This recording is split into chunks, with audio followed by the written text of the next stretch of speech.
Welcome to this video tutorial with Virtual Racing School for the Blancpain series on iRacing. This week we visit the fast and flowing circuit of Silverstone, where I'll be looking at a lap driven by myself, David Williams, in the Audi R8 GT3, which I've driven in default afternoon weather to match the official series. I'll play the lap in full for you first before then going into further analysis.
Okay, so that was a 1 minute 47.574. Starting off then, as ever, from the list of available data packs on the VRS websites, we're going to choose the Audi data pack for the Blancpain series, and we're going to choose week 10. This will load up the session details, where you can of course download the lap files to compare your driving in the sim, as well as the replay and the race setup. We're going to click on Learn Track, which will load up the driving analyzer. We'll start to play the lap through. I'm just going to pause it and mute it. I'll also slow it to half speed so I can more clearly walk you through the lap. If you're not familiar with the overlays here, you've got a steering angle input trace, you've got the speed of the car, you've got brake and throttle inputs, as well as live driving inputs as well.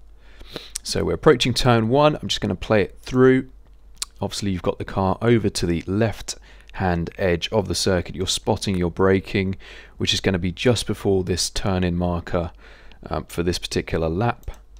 And you can see that I peak at around 55% brake input, which is quite significantly below straight line threshold braking for this car, but it's a very fast first corner and you turn in very shortly after you start braking. So you can see that I've already started to turn in ever so slightly as I brake, which is why I shouldn't be braking so hard, because I'll just overwhelm the car, and you want to really carry as much speed through here as possible. So you want to be fairly smooth with the car. Now you can see here that I did actually just turn in a little bit too aggressively. You really want to be very minimal with the inputs with this car. You want to really be gentle with the car and not overwhelm it and destabilize it, which is pretty much what I managed to do here. So I've had to come off the brake quite suddenly, as well as applying a little bit of correction. So you can see that I've opened the steering back up briefly just before the apex, before then reapplying it once I've got the car more settled and balanced. And when I'm feeling for that balance, I'm able to apply just a little bit of trail braking all the way into the apex, just so I keep the front end loaded up and I get optimal rotation without over rotating. So play it through. I've got really good apex speed here, maybe a little bit too much, so I'm only able to commit to about 75% throttle. If I was to commit straight to 100% throttle, I'd either get exit oversteer or I would understeer wide. So play it through, and you can see here I've just committed to full throttle, hoping that I'm not going to run wide onto the AstroTurf. But if I switch now to chase view and play it through, you'll see that I just about do run wide onto the AstroTurf, which does actually cost me a little bit of speed, which is just about visible in the steering trace. But fortunately it doesn't really cost me much time. You can see some corrections in the steering as I've tried to deal with it, but I have lost a little bit of time. But it hasn't really mattered much because the straight in towards the approach to Maggots is quite short, so it really doesn't matter too much. I've got the car all the way over to the right hand edge this time into Maggots because I really want to open up this first part of what is a very challenging and high speed sequence as much as possible. So you can see that I'm nice and over now into my first apex, setting myself up essentially for the next right-hander. And then as I've left the curb, I've simultaneously started braking for the next right-hander as well as turning in. So again, all my inputs on the pedals are very, very light and gentle, and even my steering inputs are much smoother through here when you compare them to turn one. Because it's really just about being smooth and neat and carrying good momentum and being on the optimal line. So we'll play it through. So I've turned in really early here. I've used a lot of curb there. It's about as much curb as you can afford to use without getting a penalty. Play it through. So I've really got good speed. I'm trailing the brakes so that I try and reduce the understeer, so I keep the car as tight as possible.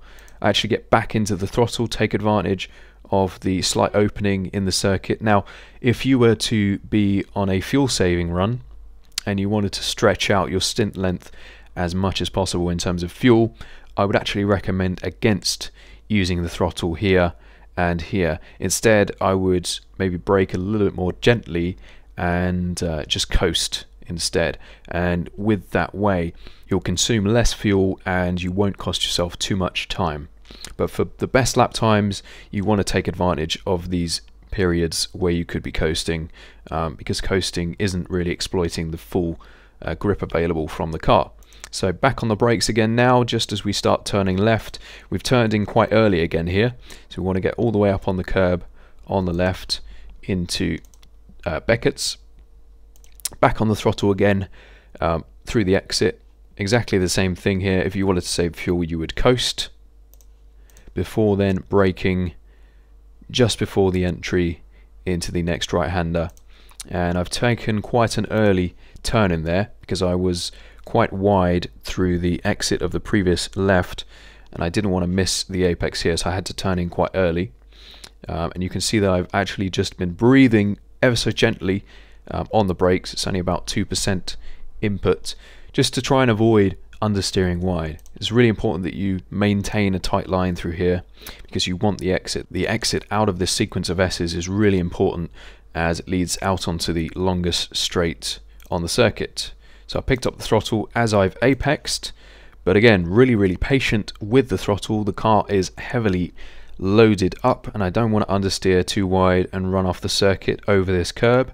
So that was about the right time to commit to full throttle, and I've straightened the car up now, and you can see that the car is just about where it needs to be and no wider. So I was able to straighten the car up, and you'll notice here through the left-hander as it leads out on onto the straight, I was also able to keep the car fairly tight. Now there's a few different lines that you can use. You can run a bit wider, it helps to reduce tyre scrub, but there's also the fact that you'll travel slightly longer. So I've chosen to go the shorter distance because with this being a mid-engined car, you always have really good on-throttle rotation, so you don't really have that much scrubbing. So we'll just skip through towards the end. There isn't really a braking reference. You've got this turn in marker, but we're going to be braking a good 30 or 40 meters after there. Now I did actually leave my braking into Stowe a little bit too late on this particular lap, so you can see my entry is really quite messy in terms of steering input. So I'll try and explain what I'm doing here to avoid that escalating into a more serious mistake. It did cost me a little bit of time, but probably only half a tenth, so not a big deal. So I had to brake really hard initially to get the car's speed down, but then I was very close to the edge of the circuit and I was worried about dropping a wheel off onto the grass. So I've turned in quite aggressively here, which has created some oversteer. So I have just about kept the track within the line there, but I've had to reduce the brake and re-straighten the steering to avoid the car from over rotating. So I'll play it through, got a little bit of oversteer which I've corrected. I then increased the brake pressure, sustained the brake pressure to get the speed down enough for my entry into the apex. And then once again, as I've turned in, I've got a little bit more oversteer at this point, so my steering again is almost completely straight, and I've also got back into the throttle on the entry into the corner. Now what I'm basically doing here is trying to minimize the oversteer, counter the oversteer without losing time. So I've just straightened up the car as much as possible, bled back into the throttle to unload the front tires, and then I'm really just feeling it into the apex from this point on. So back into the brakes ever so slightly, increasing the steering angle. The car is a lot more settled now, it's slowed down enough, and I was able to pick up my apex.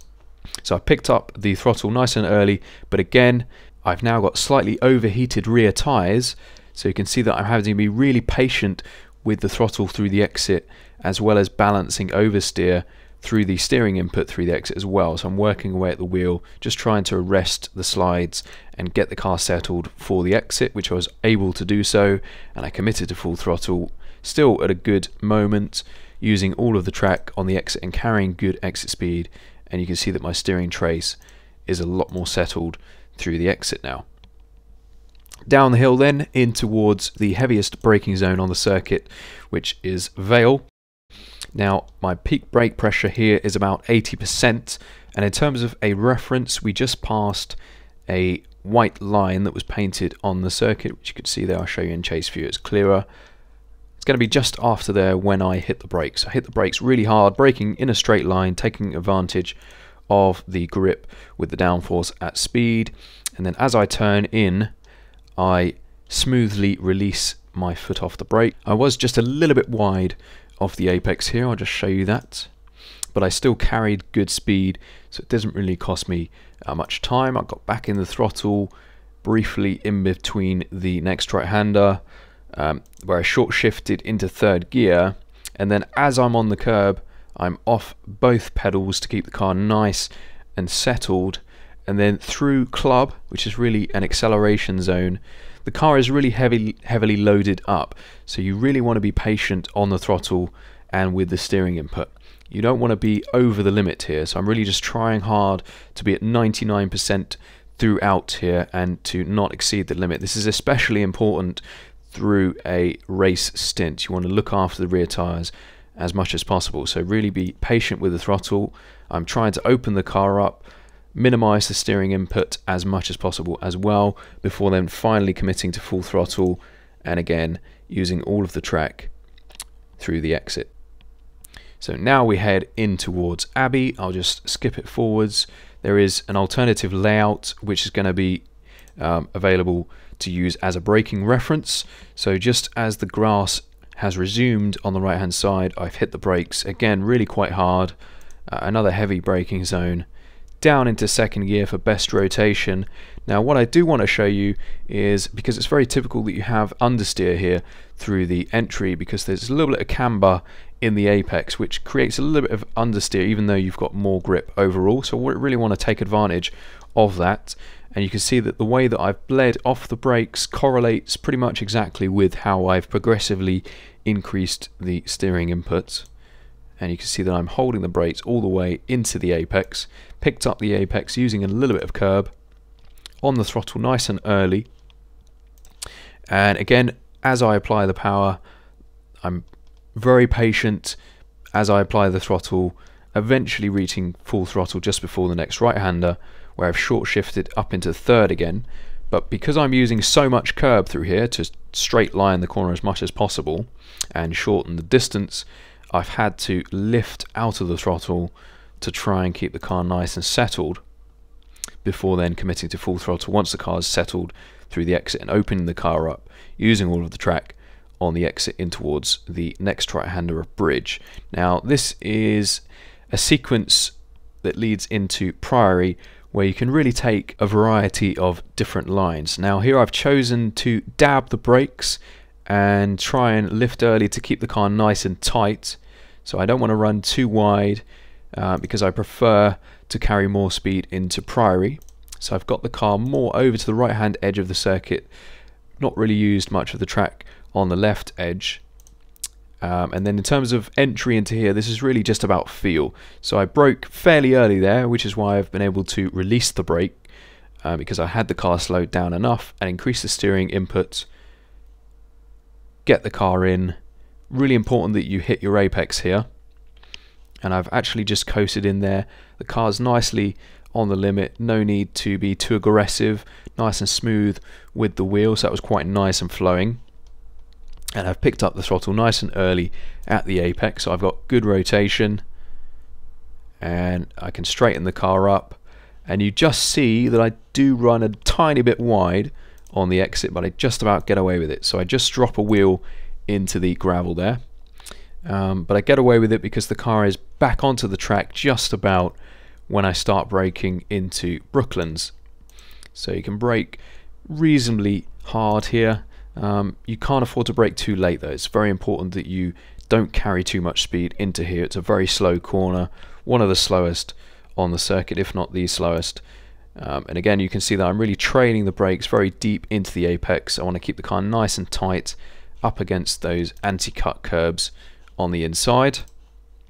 Still in second gear through the exit, so I want to be quite patient with the throttle. I was a little bit too aggressive in committing to full throttle, hence why you can see my counter steer. I'm actually turning right even though the car's going left here, but I've settled that, I've corrected for that, and then I'm back on the brakes as I enter into the final corner of Luffield, which I'm basically treating as a double apex. So I'm V-shaping the corner. So this is my first apex, so I just bleed off the brakes and I run a little bit wide while I've still got a decent amount of input. So I'm actually maximizing my lateral load at this moment, but this is the middle of the corner between the two apexes, and you can just see I breathe back on the brakes to retighten the car, and then I'm able to get back onto the throttle as I feel the car retightening, and I know that I'll hit that second apex, and then I'm able to commit to full throttle and open the car up. I've got a little bit of oversteer there, so it was maybe a little bit premature to full throttle, but I know that I've got lots of track to work with, and this curb through the exit is really wide, so you want to open the car up all the way to the edge of the circuit to maximize your exit speed here. So exit speed is very critical for lap time. You've got a decent period of full throttle as you cross the start finish line to complete the lap. You can find all setups, replays and telemetry for your own use and analysis on virtualracingscore.com, where you can also book coaching including group classes with world champions from the likes of Koena Simsport. Good luck for this week, and feel free to post any questions or comments below. Thanks for watching.